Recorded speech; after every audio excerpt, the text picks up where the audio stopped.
장군아, 멈춰! 당장 멈춰라! 장군! 당장 멈춰!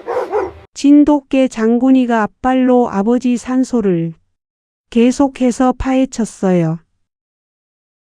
여러분 안녕하세요. 오늘도 우리네 사는 이야기, 하지만 어디 가서 쉽게 꺼내지 못할 속 깊은 이야기를 전해드릴게요. 사람들은 흔히 개는 배신하지 않는다고들 하죠. 하지만 10년을 자식처럼 키운 개가 내 남편의 무덤을 미친 듯이 파헤친다면 여러분은 어떻게 하시겠습니까? 그날은 제 남편 고 박 회장의 일주기 성묘 날이었습니다. 평생을 꼿꼿하게 살아온 남편이 떠나고 저는 그저 조용히 남은 생을 정리하고 싶었죠. 그런데 그 평온했던 산소에서 우리 장군이가 사고를 쳤습니다. 아니, 정확히 말하면 장군이는 진실을 끄집어낸 것이었죠. 이야기는 남편의 일주기 성묘를 가는 날 아침부터 시작됩니다. 여보, 오늘 당신 보러 가는 날인데 날씨가 참 얄궂네. 남편의 일주기 성묘를 앞두고 거울 앞에 서 있었습니다. 거울 속 내 얼굴에는 지난 1년의 흔적이 고스란히 담겨 있었죠.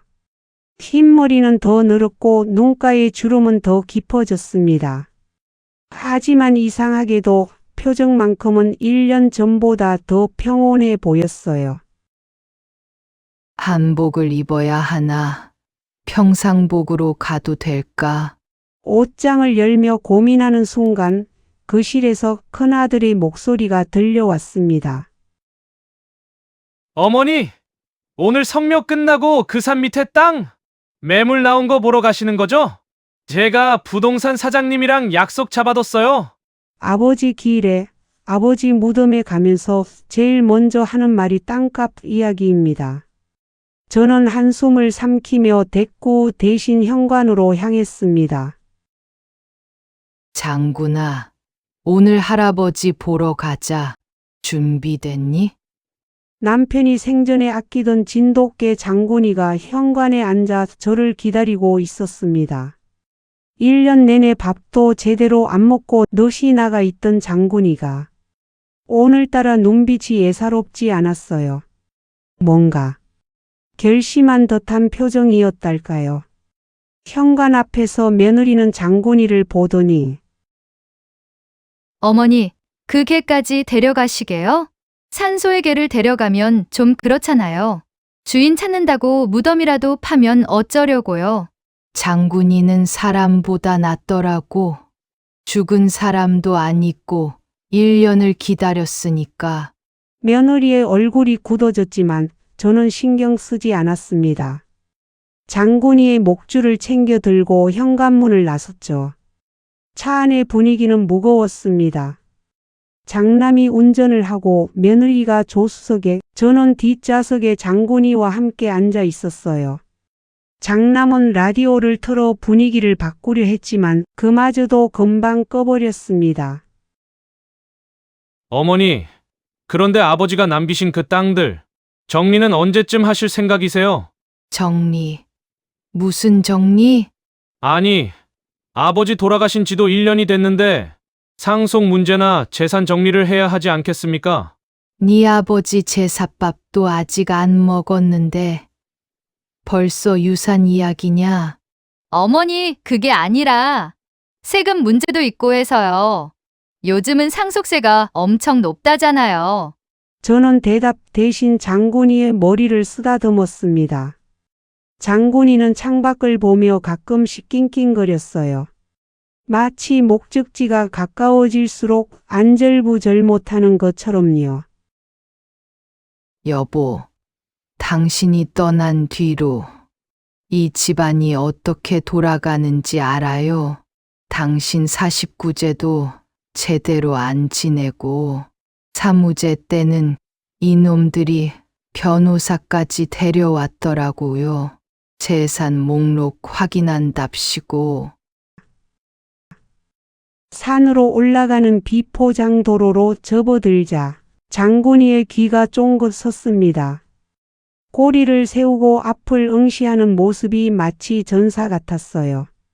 산소엔 제 두 아들 광식이와 광철이가 함께였습니다. 녀석들은 아버지를 기리기보다는 제 뒤편에 자리 잡은 문중 땅의 시세를 확인하느라 여념이 없었죠. 어머니, 여기 이번에 신도시 도로 뚫린다는 소문 들으셨죠? 아버지 산소 이거 이참에 좀 세련되게 납골당으로 모시고 이 땅은 내놓는 게 어때요? 아유, 돈이 이게 얼마야? 맞아요, 엄마. 죽은 사람 체면보다 산 사람 형편이 우선이지. 아버지도 하늘에서 좋아하실 거예요. 저는 대꾸하지 않았습니다. 비굴하게 자식들에게 매달릴 이유도 화를 내며 품위를 잃고 싶지도 않았거든요. 그저 남편이 생전 가장 아꼈던 진돗개 장군이의 목줄을 짧게 잡을 뿐이었습니다. 1년 내내 남편의 빈 방 앞에 웅크리고 앉아 밥 한 술 안 뜨던 장군이가 오늘따라 유독 으르렁거리며 묘 쪽을 향해 발톱을 세우고 있었으니까요. 그때였습니다. 장군이가 제 손을 뿌리치고 묘 앞으로 달려들었습니다. 장군아, 안 돼! 물러서라! 제 말이라면 자다가도 멈추던 녀석이었습니다. 그런데 오늘은 달랐어요. 미친 듯이 앞발로 흙을 파헤치기 시작하는데 그 힘이 얼마나 대단한지 흙먼지가 자식들 정장 바지의 사방으로 튀었습니다. 아! 내 바지! 이 미친 개새끼가 진짜! 야! 광철아! 저거 당장 안 치워? 아버지 무덤 파헤치는 거 안 보여? 저리 안 가? 이놈의 개가 드디어 노망이 났나? 어머니, 저거 당장 안락사 시키든가 보신탕집에 넘기든가 하세요. 가만둬라. 장군이가 너희보다 낫구나. 자식놈들은 땅값 계산할 때 이 미물은 제 주인이 불편한 걸 몸소 말하고 있지 않니? 장군이의 발톱은 이미 피투성이가 되어 있었습니다. 1년 동안 굳은 땅을 파내느라 발톱이 깨진 것이죠. 그래도 멈추지 않았습니다. 마치 그 밑에 남편의 영혼이라도 갇혀 있는 것처럼 절박하게. 그리고 마침내 툭 하고 단단한 무언가가 장군이의 발톱에 걸렸습니다. 저게 뭐야? 하얀! 저게 뭐야? 상자! 장군이가 흙 속에서 끌어올린 것은 남편의 관 옆에 몰래 숨겨진 하얀 유골함이었습니다. 봉인된 뚜껑 위에는 아주 작고 가녀린 글씨로 이름이 적혀 있었죠. 김지민 23세. 엄마, 이거 뭐야? 아버지, 우리 몰래 숨겨둔 자식이라도 있었던 거야? 그래서 여기다 합장을 한 거야? 자식들은 유골함을 보자마자 추잡한 상상력을 발휘하기 시작했습니다. 하지만 저는 알고 있었습니다. 이 깨끗하고 서늘한 유골함이 누구의 것인지, 그리고 왜 우리 장군이가 1년 동안 슬피 울었는지 말이죠. 저는 떨리는 손으로 휴대폰을 꺼내 지난 1년간 연락이 끊겼던 남편의 간병인 명숙 씨에게 번호를 눌렀습니다. 명숙 씨, 장군이가 결국 지민이를 찾았네요. 이제 우리 집에 오셔서 설명하셔야겠어요. 여러분 상상이 가시나요? 내 남편의 품속에 남의 딸 유골이 들어 있었다는 사실 말입니다. 자식들은 재산 분쟁에 휘말릴까 봐 길길이 날뛰었지만 저는 그 순간 오히려 마음이 차분해졌습니다. 장군이가 제게 준 이 힌트가 단순히 충격적인 비밀이 아니라 이 위선적인 자식들에게 날릴 아주 치밀하고 서늘한 복수의 시작이라는 걸 직감했기 때문이죠. 과연 이 유골함의 주인공 지민이는 누구일까요? 그리고 명숙 씨는 왜 남편의 무덤에 이런 짓을 한 걸까요? 산소에서 돌아온 거실엔 냉기가 감돌았습니다. 장군이는 지친 듯 제 발치에 엎드려 있었고 식탁 위엔 그 하얀 유골함이 덩그러니 놓여 있었죠. 잠시 후 초췌한 모습의 명숙 씨가 들어섰습니다. 우리 남편 마지막 3년을 제 자식보다 더 지극정성으로 돌봤던 사람. 하지만 오늘 그녀는 죄인처럼 고개를 숙이고 있었습니다. 아줌마! 정신 나갔어요! 남의 집 선사네! 그것도 우리 아버지 무덤! 옆에다 무슨 짓을 한 거야? 이거 당장 경찰에 신고할 줄 알아요! 형, 신고가 문제야? 이 아줌마 그동안 우리 아버지한테 뜯어낸 돈이 얼마인지 조사를 해야지. 혹시 유산이라도 노리고 수작 부린 거 아니야? 명숙 씨는 대꾸 한마디 못하고 바들바들 떨고 있었습니다. 자식놈들은 그녀의 헌신 따위는 안중에도 없었죠. 그저 내 땅, 내 돈에 흠집이 났다는 사실에만 눈이 뒤집혀 있었습니다. 저는 차 한 잔을 내려 마시며 그 천박한 광경을 가만히 지켜보았습니다. 광씨가, 광철아, 입 닫아라. 너희 목소리에 내 집 천장 내려앉겠다. 제 한마디에 거실이 순식간에 조용해졌습니다. 저는 고개를 숙인 명숙 씨를 똑바로 응시했습니다. 비굴하지 않게, 하지만 진실을 요구하는 눈빛으로요. 명숙 씨, 이제 말해봐요. 그 유골함, 지민이라는 아이, 누구입니까? 왜 우리 장군이가 1년 동안 그렇게 울면서 당신 딸을 찾아낸 건지. 그 순간 명숙 씨가 바닥에 털썩 무릎을 꿇었습니다. 억눌러 왔던 울음이 터져 나오는데 그 소리가 마치 짐승의 신음 같아 가슴이 먹먹해지더군요. 사모님, 죽여주세요. 제가 제정신이 아니었습니다. 지민이는 제 딸이에요. 태어날 때부터 심장이 아파서 평생을 병원 침대에서 보낸 제 가여운 딸입니다. 명숙 씨의 사연은 참혹했습니다. 남편은 10년 전 사고로 떠나고 홀로 아픈 딸의 병원비를 대느라 간병일, 청소일, 식당일까지 안 해본 게 없다더군요. 우리 남편 간병을 맡았을 때도 그녀는 밤마다 딸의 병실로 달려가 쪽잠을 잤습니다. 회장님이 살아생전에 제 사정 아시고는 그러셨어요. 명숙 씨, 나중에 아주 나중에 지민이 잘못되면 내 옆에라도 둬요. 우리가 남이가 라고요. 전 그게 그저 위로인 줄 알았는데. 하지만 작년에 우리 남편이 갑자기 세상을 떠나고 딱 한 달 뒤에 딸 지민이마저 엄마를 두고 가버렸답니다. 장례 치를 돈은커녕 낙골당 안치료 300만 원이 없어서 명숙 씨는 딸의 유골함을 안고 며칠을 길거리를 헤맸다더군요. 갈 곳 없는 우리 딸, 비바람이라도 피하게 해주고 싶어서 회장님 약속만 믿고 제가 몰래 산에 올라갔습니다. 사모님, 정말 죄송합니다. 제가 천벌을 받을 짓을 했습니다. 명숙 씨의 통곡 소리가 거실을 가득 채웠습니다. 웬만한 사람이라면 눈시울이 붉어질 이야기였죠. 하지만 제 배 아파 나온 자식놈들의 반응은 상상을 초월했습니다.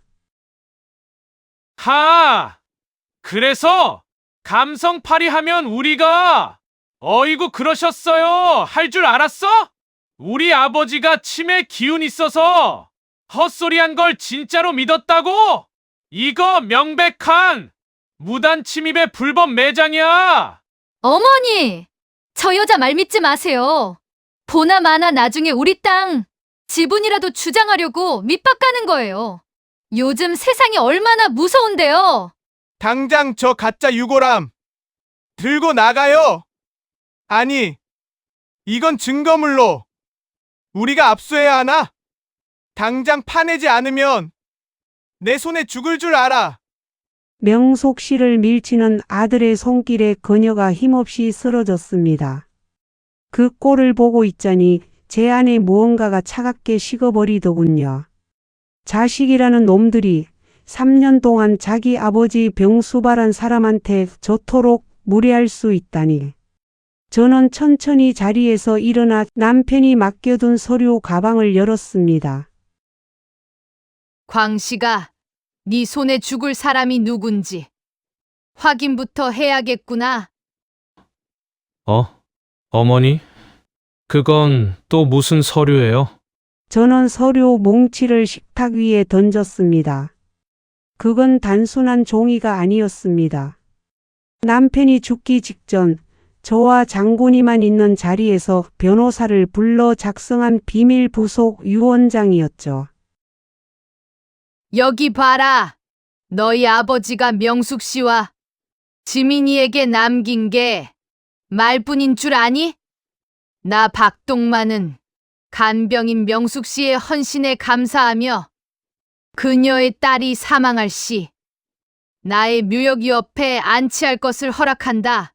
만약 이를 방해하는 상속자가 있을 경우 제가 다음 문구를 읽어 내려가자 장남과 차남의 얼굴이 순식간에 종이장처럼 하얗게 질렸습니다.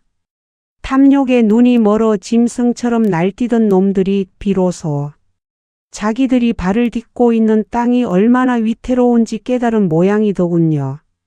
너희가 좋아하는 법대로 해줄게. 명숙 씨가 죄인인지 아니면 애비 유언도 모른 채 하고 돈줄만 찾는 너희가 죄인인지 지금부터 똑똑히 가려보자꾸나. 여러분, 정말 가슴이 답답하지 않으세요? 남보다 못한 자식이라는 말이 이럴 때 쓰는 건가 봅니다. 하지만 걱정 마세요. 저 정여사가 누굽니까? 남편이 장군이를 통해 이 진실을 보게 한 이유가 분명히 있을 테니까요. 이제 제가 이 불효 자식들을 어떻게 인간개조시키고 명숙 씨와 지민이를 우리 가족으로 당당히 받아들이게 될지. 자식들이라고 다 같은 자식이 아니라는 걸 저는 남편을 보내고 나서야 뼈저리게 느꼈습니다. 유언장 한 장의 얼굴색이 변해 덜덜 떠는 저놈들을 보며 저는 오히려 평온해졌죠. 폭풍이 몰아치기 전에 그 고요함 같은 것 말입니다. 명숙 씨는 여전히 바닥에 주저앉아 울고 있었고 제 장남 광식이는 유언장을 뺏으려 손을 뻗었습니다. 어머니, 그거 좀 줘보세요. 아버지가 제정신일 때 쓰신 게 맞는지 제가 확인해 봐야겠어요. 변호사 누구예요? 그놈도 한패 아냐? 맞아요. 이거 무효예요. 어떻게 간병인 딸을 우리 산소에 묻는 조건으로 우리 상속분을 건드려요? 이건 유류분 반환 청구 소송감이라니까요. 저는 그 뻗은 손을 탁 소리 나게 쳐냈습니다. 그리고는 천천히 안경을 고쳐 쓰며 명숙 씨의 어깨를 감싸 안아 일으켰죠. 유류분, 공부 좀 했나 보구나. 그런데 광철아, 유류분이라는 건 내가 죽었을 때나 따지는 거지. 아직 이 집도, 상가 건물도, 저 문중 땅도 다 내 명의인 건 잊었니? 자식들은 꿀먹은 벙어리가 되었습니다. 남편은 살아생전 모든 재산을 제 명의로 돌려두었습니다. 자식놈들이 저를 함부로 대하지 못하게 하려는 그 나름의 마지막 배려였죠. 저는 식탁 의자에 우아하게 앉아 서류 가방에서 또 다른 종이 몇 장을 꺼냈습니다. 광씨가, 너가 요즘 도박빚 때문에 사채업자들한테 시달린다는 소문 내 귀에까지 들어오더라. 그리고 광철이 너 새로 사업한다더니 법인 돈 빼돌려서 외제차 뽑았다며? 가니, 어머니, 그건 누가 그래요? 누가 헛소문을... 그게 사업상 필요해서 그런 거지. 제가 뭐 나쁜 뜻으로. 저는 서류를 그들 앞에 낱낱이 뿌렸습니다. 남편이 심어둔 장군이가 묘역의 진실을 알려줬다면 제가 고용한 심부름 센터는 자식들의 더러운 사생활을 낱낱이 파헤쳐 왔죠. 명숙 씨가 딸을 묻은 건 사랑 때문이었지만 너희가 아버지 묘를 파헤치려 했던 건 오로지 돈 때문이었지. 짐승도 은혜를 아는데 너희는 어째 장군이만도 못하니? 명숙 씨가 조심스럽게 제 손을 잡았습니다. 그녀의 손은 이래저래 거칠었지만 따뜻했습니다. 사모님, 저 때문에 집안 싸움 나게 해서 정말 죄송합니다. 제가 지금이라도 지민이 데리고 나갈게요. 회장님 곁에 잠시라도 있었던 걸로 충분합니다. 아니요, 명숙 씨. 나가지 마세요. 이제부터 명숙 씨는 우리 집 가족입니다. 남편 유언대로 할 거예요. 저는 다시 자식들을 쳐다봤습니다. 놈들의 눈에는 증오와 공포가 섞여 있었죠. 어머니, 지금 진심이세요? 저 여자를 진짜 가족으로 받아들이시겠다고요? 그럼 저희는요? 저희 자식들은 뭐가 돼요? 너희는 오늘부로 내 집에서 나가라. 카드 끊고 차 키 반납해. 그리고 광식이 내 도박비 내가 갚아줄 줄 알았니? 사채업자들한테 전화해서 말해뒀다. 상속은 일절 없을 테니 알아서들 하라고. 어머니, 제발요! 저 죽으라는 소리예요? 자식들이 무릎을 꿇고 빌기 시작했습니다. 하지만 예전처럼 마음이 약해지지 않더군요. 진정한 효도는 말로 하는 게 아니라 자신의 삶에 책임을 지는 것에서 시작된다는 걸 가르쳐야 했습니다. 저는 명숙 씨를 데리고 안방으로 향했습니다. 장군이가 꼬리를 살랑거리며 우리 뒤를 따랐죠. 명숙 씨, 내일은 변호사와 함께 재단 설립 절차를 밟을 거예요. 지민이 이름으로 된 심장병 어린이 돕기 재단, 그 운영 명숙 씨가 맡아주세요. 자식들에게 줄 돈을 사회로 환원하고 남편을 지극정성으로 돌봤던 명숙 씨에게 가치 있는 삶을 선물하는 것. 이것이 제가 설계한 마지막 복수이자 구원이었습니다. 거실에선 자식들의 통곡 소리가 들려왔지만 저는 남편의 영정 사진 앞에서 처음으로 깊은 잠에 들 준비를 했습니다. 자, 이제 남은 건 무엇일까요? 독이 바짝 오른 자식들이 순순히 물러날까요? 아니면 또 다른 음모를 꾸밀까요? 궁지에 몰린 쥐가 고양이를 문다고 하죠. 제 배 아파 나온 자식놈들이 딱 그 꼴이었습니다. 상속이 끊기고 사채업자들에게 독촉 전화를 받기 시작하자 놈들은 반성은커녕 명숙 씨를 몰아낼 추악한 계략을 짜기 시작했더군요. 며칠 뒤 제가 잠시 집을 비운 사이 사건이 터졌습니다. 집에 돌아오니 거실은 아수라장이 되어 있었고 명숙 씨는 겁에 질린 채 구석에 몰려 있었습니다. 그 앞엔 광식이가 험악한 표정으로 서 있었죠. 야, 이 도둑년아! 내가 우리 아버지 홀려서 유언장 조작한 거 다 알아! 이 유골함도 어디 남의 집 무덤에서 훔쳐온 거 아냐?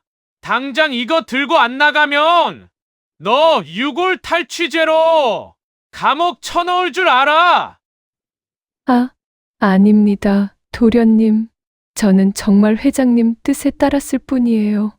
제발 지민이는 건드리지 마세요. 어머, 연기 좀 봐. 아줌마, 경찰 불렀으니까 가서 설명해.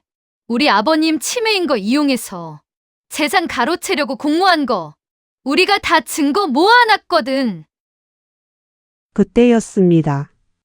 거실 한편에서 장군이가 이빨을 드러내며 광식의 앞을 가로막았습니다. 짐승도 아는 것이죠. 누가 선한 사람이고 누가 독을 품은 자인지 말입니다. 이놈의 개새끼가 진짜! 비켜!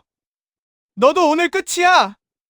끝나는 게 장군이인지 아니면 내 놈 인생인지 어디 한번 두고 볼까? 제 목소리에 광식의 어깨가 움찔했습니다. 저는 구두 소리를 또각또각 울리며 거실 한가운데로 걸어 들어갔습니다.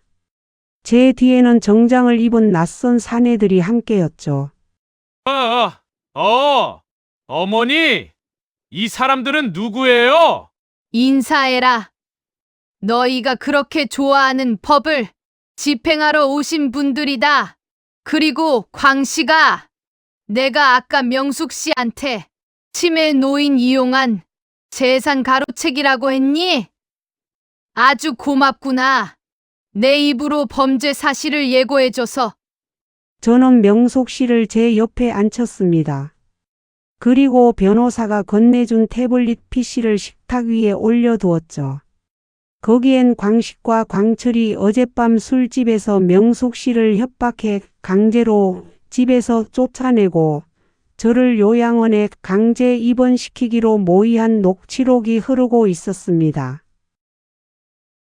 야, 그 노인네 요양원에 쳐넣어버리면 장땡이야. 간병인 그녀는 대충 겁주면 도망갈 거고. 유 원장, 그거 우리가 불태워버리면 누가 알아? 녹취가 끝나자 거실엔 정적이 흘렀습니다. 놈들의 얼굴이 시퍼렇게 질려가는 걸 보니 속이 다 시원하더군요. 광씨가 네가 불태우려던 그 유원장 원본은 이미 변호사 사무실 금고에 있단다. 그리고 지금 이 녹취 협박 및 강제 입원 모의 죄로 경찰에 제출될 예정이고. 어머니, 그건 그냥 술김에 장난으로 한 말이에요. 제발 한 번만 봐주세요. 어머니, 저희가 잘못했어요. 다 광식 씨가 시킨 거예요. 잘못했다는 말 참 쉽죠. 하지만 그 말이 진심이 아니라는 걸 저는 압니다. 돈줄이 끊길까 봐 무서워서 나오는 비겁한 비명일 뿐이죠. 저는 떨고 있는 명숙 씨의 손을 꼭 잡았습니다. 그리고 자식들을 향해 마지막 선고를 내렸습니다. 오늘부로 너희는 이 집에서 영구 격리다. 접근 금지 가처분 신청도 이미 끝냈어. 그리고 광씨가 도박, 채무, 사채업자들이 너희 집 주소 알아냈더라? 상속 포기 각서 썼으니 이제 내 몸으로 때워야 할 게다. 어머니, 그럼 저희 진짜 길바닥으로 나앉으라는 거예요? 길바닥이 아니라 너가 가야 할 곳은 경찰서 조사실이지. 법인 자금 횡령한 거 내가 오늘 정식으로 고소했거든. 경찰들이 놈들의 팔을 붙잡았습니다. 거실을 빠져나가는 놈들의 비명과 욕설이 들려왔지만 저는 눈길 한 번 주지 않았습니다. 짐승만도 못한 자식들을 털어내고 나니 비로소 집안의 향기로운 공기가 감도는 것 같더군요. 명숙 씨, 이제 장군이랑 우리끼리 편안하게 삽시다. 당신은 이제 내 동생이야. 자식들이 사라진 자리에 남겨진 진짜 보물. 그리고 남편이 1년 전 장군이를 통해 제게 진짜로 전하고 싶었던 마지막 유산의 정체가 밝혀질 차례입니다. 폭풍이 지나간 자리에 비로소 햇살이 비치기 시작했습니다. 욕심에 눈이 멀어 제 어미를 사지로 몰려든 자식놈들이 경찰차에 실려가던 날, 저는 눈물 한 방울 흘리지 않았습니다. 오히려 10년 묵은 체증이 내려가는 듯 속이 다 후련하더군요.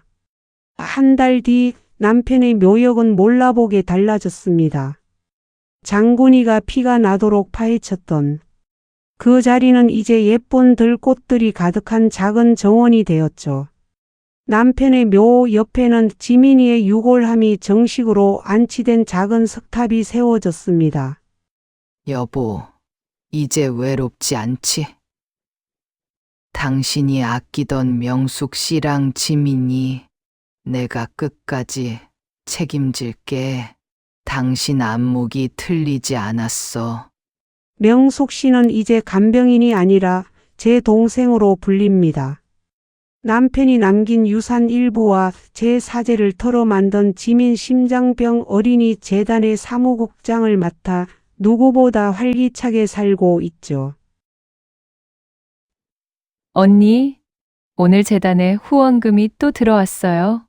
우리 지민이처럼 아픈 아이들 3명이 다음 주에 수술받게 됐대요. 회장님이 하늘에서 정말 기뻐하시겠죠? 그럼 기뻐하고 말고 그 양반 자기 재산이 저놈들 도박 자금으로 쓰이는 것보다 훨씬 보람차다고 허허 웃고 있을 게야. 신기한 건 우리 장군이었습니다. 1년 내내 곡기를 끊고 죽어가던 녀석이 명숙 씨가 해주는 밥은 꼬박꼬박 챙겨 먹더니 이제는 털에서 윤기가 자르르 흐릅니다. 장군아, 내가 우리 집안의 은인이다. 내가 아니었으면 나는 그 독사 같은 놈들한테 당하며 평생을 울고 살았을 텐데. 장군이는 마치 제 말을 알아듣는 듯 꼬리를 세차게 흔들며 명숙 씨의 품으로 달려갔습니다. 짐승도 은혜를 입으면 저토록 온몸으로 표현하는데 교도소 면회조차 오지 말라며 제 등 뒤에 대고 악을 쓰던 자식놈들 생각이 나면 잠시 씁쓸해지기도 하지만 그것도 이제는 다 지나간 일입니다. 얼마 전 큰아들 광식이가 옥중에서 편지를 보냈더군요. 돈 한 푼 없으니 합의를 해주네 만에 구구절절 변명뿐인 종이 쪼가리였습니다. 저는 그 편지를 읽지도 않고 아궁이에 던져버렸습니다. 저는 명숙 씨와 함께 짐을 쌌습니다. 남편과 함께 약속했던 세계 일주를 이제야 떠나보려고요. 자식들 뒤치다꺼리 하느라 포기했던 제 인생을 이제는 온전하게 저를 위해 쓰기로 했습니다. 언니, 장군이 호텔링 예약 다 됐어요. 우리 돌아올 때까지 잘 지낼 거래요. 걱정 말고 비행기 탑승 준비하세요. 그래, 명수가. 가보자. 우리 인생의 진짜 축제는 이제 시작이니까. 여러분 이야기 끝까지 들어주셔서 감사합니다. 누군가는 그럽니다. 핏줄이 세상에서 가장 질기다고요. 하지만 제가 살아보니 그렇더군요. 마음을 나누지 않는 핏줄은 독이 되고 진심을 나누는 타인은 보석이 됩니다. 여러분 주변에도 장군이처럼 명숙 씨처럼 여러분의 진심을 알아주는 귀한 인연이 분명히 있을 겁니다. 남의 시선에 갇혀 비굴하게 살지 마세요. 내 노후는 내가 설계하고 내 행복은 내가 지키는 겁니다. 당당하게 그리고 우아하게 말이죠. 여러분의 앞날에 따뜻한 봄바람만 가득하길 빌겠습니다. 고맙습니다.